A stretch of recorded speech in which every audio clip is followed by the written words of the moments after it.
And finally, we've used our Reg Lab to build out and widen our thinking.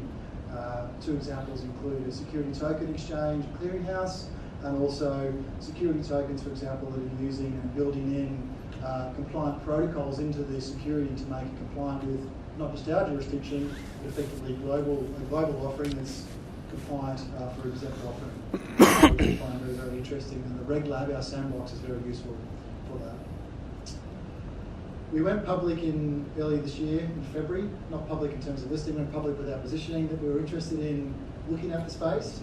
We did that intentionally to allow those who were interested to come to talk to us, come and do so, but not for our region, for the global region. So we spoke since that time with regulators, including many of you in this room, many of your colleagues in this room, but the exchanges, the custodians, the brokers, the industry bodies around the world, through Asia, Europe, the US, Canada, but also a lot of the global bodies as well. IOSCO, FSB, IMF and others were all being briefed on what our thinking was.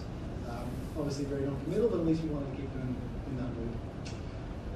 Flash forward to June 25th, we consulted, we published the regime, it is public, we believe transparency is very, very important for that framework, and we had consultation responses from right around the world to that framework.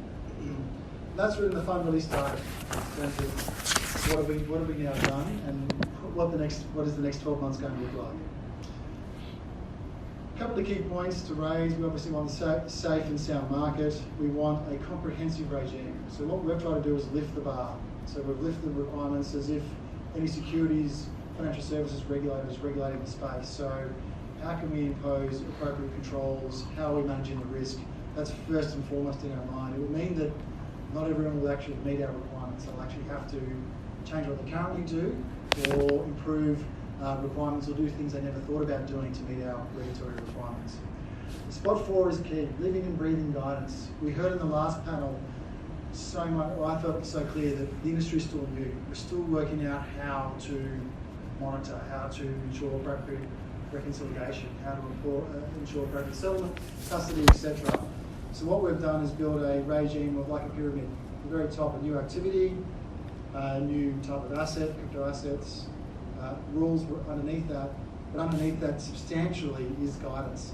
And we believe having the guidance there will help in all the processes which I'll explain later on. The final bit, just to summarise 5, 6 and 7, is we as a jurisdiction, as a regulator, felt that, and we've seen so much discussion around institutional involvement in the markets. They've been predominantly retail till now, but they weren't being regulated to a level to allow institutional investment either as an investor in the market and investor in the infrastructure themselves. So it had to be, we believe it was appropriate to try and build a model that would allow for give comfort to institutional players to come into that market. And we are seeing that today within ADGM. So where do we start? This was a really interesting point because we're all dealing with that issue. Is it a security? Is it a currency? Is it a commodity? Is it something else? Does it change? We decided to create a new asset that's none of those. It is a crypto asset, is a standalone asset in our jurisdiction. There's obviously some flow-ons to that, which I'll come to later on, particularly around market abuse. That was the position we took for a number of reasons. We then had to work out, do we fit it within our existing regime? Do we create a totally new one, or do we find some middle ground? And we sort of came to the middle ground position. So we haven't adopted a whole new or created new sets of rules. We've tried to fit in what we can fit in and add in new requirements where appropriate. For those in, for example, Europe, who very similar jurisdiction to us, we've adopted a lot of European Union requirements. We did not classify it as a specified investment or financial instrument. And I know many of the jurisdictions are trying to work out that as the prism of their decision making. But then we had to extend our perimeter for market abuse, for example. So market abuse in our regime will only apply to derivative securities. We extended it now to say it also captures crypto assets as well. And as far as we know, we think we're the only jurisdiction to have actually imposed that directly into our market.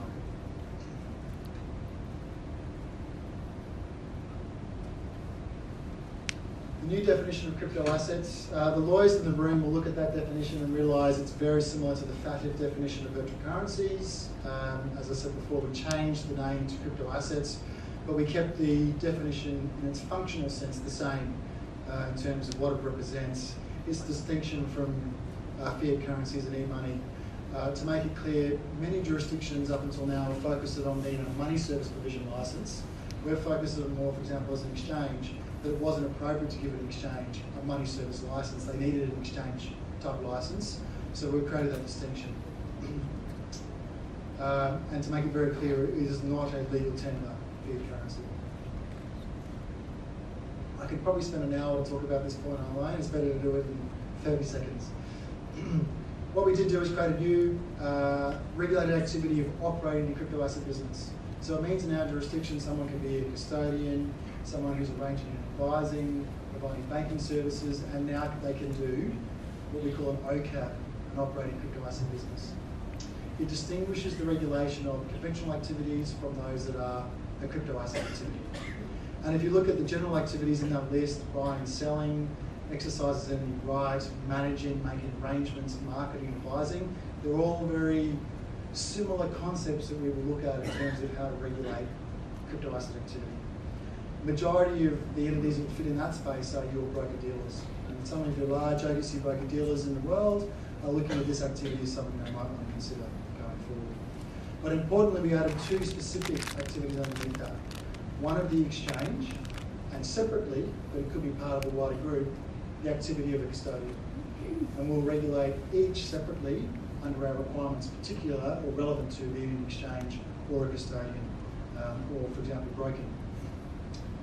They get one single license. It's segregated from the rest of our legislative framework, so we haven't polluted our regime with are you broking in crypto, are you broking in derivatives, etc. The rule book is segregated such that we effectively push the regulatory pain in our discussions into only one part of our rule book. And it was the practitioner side of the regulator that wanted that. The lawyers wanted to keep it within the one framework. Those on the front end wanted to be separate such that when we're talking to a new firm, they knew which part of our rule book to look at. Just to clarify as well, it means that a broker, if they're broking in crypto assets, if they're broking in derivatives, they get two licenses. You can't have the one license in our jurisdiction. Except in crypto assets. When we consulted, there was great concern when you're speaking to the industry, even those who now have many, many hundreds of pairs, for example, on their exchange, that once you get out of the top 5 to 10 crypto assets, the ability to settle, the ability to monitor, market surveillance, if you applied it, would dramatically break down as you went out of that first dozen crypto assets. So we did a couple of things. We've put out a 4 billion market capitalisation requirement. That was to scare off the smaller players so they don't come and talk to us about setting up an exchange in very small utility tokens. There was no interest from us to regulate that space.